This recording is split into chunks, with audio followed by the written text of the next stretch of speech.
Alhamdulillahirabbil alamin. Asyhadu an la ilaha illallah wahdahu la syarika lahu wa asyhadu anna Muhammadan 'abduhu wa rasuluh. Allahumma shalli wa sallim wa barik ala sayyidina Muhammadin wa ala alihi wa sahbihi ajma'in.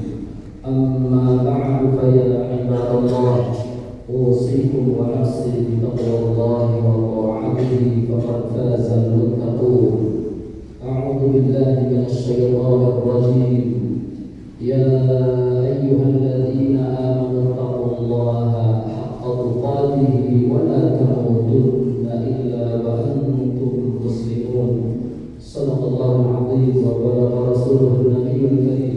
Wa nahnu 'ala dzalika minasyahidin wasyakirin walhamdulillahi rabbil alamin. Hadirin kaum muslimin, jemaah salat Jumat Masjid Agung Jamis yang dimuliakan Allah Subhanahu wa taala. Bersyukur kepada Allah Subhanahu wa taala, alhamdulillah pada kesempatan siang hari ini kembali kita dipilih oleh Allah Subhanahu wa taala menjadi bagian hamba-hambanya yang dapat melaksanakan perintahnya, sama-sama hadir di Baitullah, sama-sama melaksanakan salah satu perintahnya seperti yang tertera di surah At-Taubah ayat 18, sama-sama memakmurkan masjid. Mudah-mudahan ibadah sholat Jumat kita hari ini ibadah yang diterima oleh Allah Subhanahu wa taala. Selaku hati saya berpesan untuk pribadi dan juga kepada semuanya, marilah sama-sama senantiasa meningkatkan kualitas keimanan dan ketakwaan kita kepada Allah Subhanahu wa taala dengan senantiasa gigih tanpa mengenal lelah, tanpa memilah dan memilih, melaksanakan perintah-perintahnya dan menjauhi larangan-larangannya. Seumpama oleh Luqmanul Hakim pada pesan kepada putranya bahwa dunia ini diumpamakan seperti lautan yang dalam, sehingga banyak orang yang tenggelam binasa di dalamnya. Maka supaya tidak tenggelam, mari sama-sama jadikan perahu hidup ini adalah perahu yang terbuat dari ketakwaan kepada Allah Subhanahu wa taala.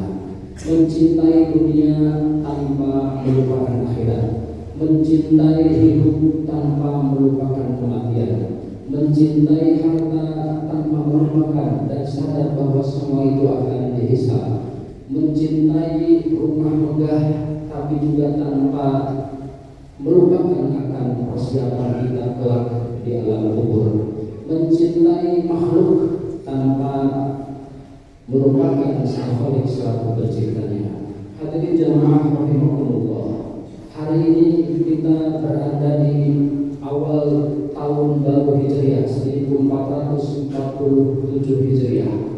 Memaknai tahun baru kali ini, setidaknya kita kembali diingatkan akan peristiwa besar, yaitu peristiwa yang menjadi awal mula kebangkitan umat Islam di sepanjang peradaban sejarah umat Islam. Bahwa di masa kekhalifahan Umar bin Khattab, seiring semakin maju dan berkembang, ada surat menyurat dipandang penting umat Islam harus punya penanggalan, harus punya kalender. Berbagai usulan muncul. Ada yang mengusulkan dimulai dari awal mula dilahirkan Nabi Muhammad, dimulai dari wafatnya, dimulai dari diutusnya menjadi Nabi dan Rasul. Maka usulan yang diterima adalah usulan dimulai dari peristiwa besar yang bersejarah, yaitu peristiwa hijrah Nabi Muhammad beserta para sahabat dari Makkah ke Madinah. Hadirin sidang Jumat yang berbahagia, hakikat hijrah menurut para ahli sejarah bukanlah at-tarku, akan tetapi al-ikhraj, semata-mata karena ada kondisi yang mendesak, sehingga oleh Dr. Abdul Muhdi Abdul Qadir Abdul Hadi, seorang guru besar hadis di Fakultas Usuluddin Universitas Al-Azhar, beliau dalam bukunya As-Sirah An-Nabawiyah fi Dhawil Kitab was Sunnah menyampaikan setidaknya ada 3 sebab besar yang mendesak sehingga Allah mengizinkan untuk berhijrah. Kondisi yang berat. Yang pertama jihadul mu'minin, bahwa saat itu orang-orang yang beriman, kaum muslimin wal muslimat banyak mendapatkan penganiayaan, banyak mendapatkan intimidasi, sehingga disampaikan Allah dalam surah Al-Baqarah ayat 217, wala yazaluna yuqatilunakum hatta yaruddukum an dinikum in istata'u. Mereka terus-menerus memerangi orang-orang Islam sampai diinginkan mereka bisa keluar dan melepaskan akidahnya menyembah patung-patung yang mereka sembah. Hadirin jamaah rahimakumullah, Nabi Muhammad SAW satu kali melewati keluarga Ammar dan Yasir yang sedang mendapatkan penyiksaan dari Abu Jahal. Bahkan di situ ada Ummu Ammar yang bernama Sumayyah meninggal di tangannya Abu Jahal secara sadis. Maka Rasul menyampaikan, abshiru ala Ammar wa ala Yasir fa inna maw'idakumul jannah. Berbahagialah keluarga Ammar dan keluarga Yasir yang sudah mendapatkan penyiksaan demi mempertahankan agama dan akidahnya. Mereka tempat kembalinya tiada lain kecuali surga. Hadirin jemaah rahimakumullah, Bilal ibnu Rabah, seorang budak miliknya Umayyah bin Khalaf, mendapatkan penyiksaan yang luar biasa. Disiksa dengan dijemur di bawah terik matahari Makkah, dadanya ditindih batu besar, dipaksa untuk mengingkari Allah dan menyebut nama berhala-berhala Quraisy. Seorang Khabbab bin Al-Arad sebagai budak dari miliknya wanita Bani Khuza'ah, punggungnya dibakar dengan besi panas, bahkan pernah dijemur dengan bara api lalu tubuhnya ditekan agar menempel pada bara api tersebut. Bahkan satu riwayat menyebutkan punggungnya sampai mengelupas karena luka bakar. Kemudian Mus'ab bin Umair, dia pemuda bangsa Quraisy yang sangat dimanja oleh keluarganya. Ketika masuk Islam, ibunya yaitu Khunnas binti Malik mengurung dan menyiksanya. Hak waris dan hartanya diputus. Ia hidup miskin sebelumnya menerima kemewahan. Kemudian Sa'id bin Zaid dan Fatimah binti Al-Khattab, sepasang suami istri yang keduanya pernah dipukul dan diintimidasi oleh Umar bin Khattab sebelum masuk Islam. Sa'id tetap sabar dan menyembunyikan keislamannya, namun akhirnya ketahuan dan diperlakukan secara kasar. Kemudian Suhaib Ar-Rumi, siapa yang tidak kenal? Beliau seorang budak asing dari Romawi yang masuk Islam, dianiaya oleh tuan-tuan pembesar Quraisy, harta bendanya disita. Dia bahkan rela menyerahkan semua hartanya agar bisa berhijrah ke Madinah. Tapi sidang jemaah rahimahumullah, yang paling menarik bahwa semakin besar dan dahsyatnya siksaan yang mereka terima, maka yang keluar dari mulut mereka bukanlah kata-kata kufu, cukup, hentikan, irhamu, kasihani kami, tapi yang keluar dari paham atau mulut-mulut mereka adalah kata-kata ahad, ahad, Allahu ahad. Semakin kuat keyakinan dan ketauhidan serta iman mereka kepada Allah Subhanahu wa taala. Hadirin sidang jemaah yang berbahagia, yang kedua, sebab hijrah adanya al-fitnatu fiddin, bahwa kehidupan beragama mereka sudah tidak kondusif. Mereka disiksa bukan hanya sekedar supaya mati, tapi mereka disiksa yang tentu supaya mereka murtad dan kembali menyembah sembahan yang sebelumnya.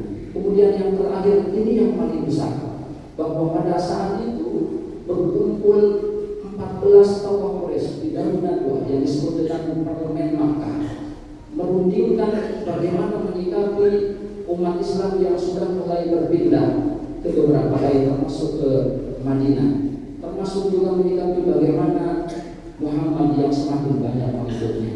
Dan usulan di Parlemen Makkah ini ada 3 usulan sebagaimana Allah tadikan di surah Al-Anfal ayat 30, wa in yaqulu bikal ladina kafaru liyuthbituka aw yaqtuluka aw yukhrijuka wa yaquluna wa yaqulullah wallahu khairul makirin. Antara yang pertama dipenjarakan sampai mati, antara yang kedua diusir dari Mekah, terserah mau kemana, dan yang terakhir inilah usulan yang diterima, usulannya Abul Hakam, Abu Jahal, Nabi Muhammad direncanakan untuk dibunuh oleh 11 pemuda yang terpilih dan bersenjata canggih. Hadirin sidang Jumat yang berbahagia, menyikapi ini semua maka Allah Subhanahu wa taala punya rencana lain. Kemudian turunlah izin hijrah yang ditunggu-tunggu oleh Abu Bakar selaku sahabat Nabi Muhammad SAW. Dan dari sinilah dimulai awal mula kebangkitan umat Islam semakin maju dan berkembang. Dan pada saatnya nanti terjadilah peristiwa Fathu Makkah, penaklukan kota Mekah. Umat Islam dengan jumlah yang sangat banyak kembali menduduki kota Mekah.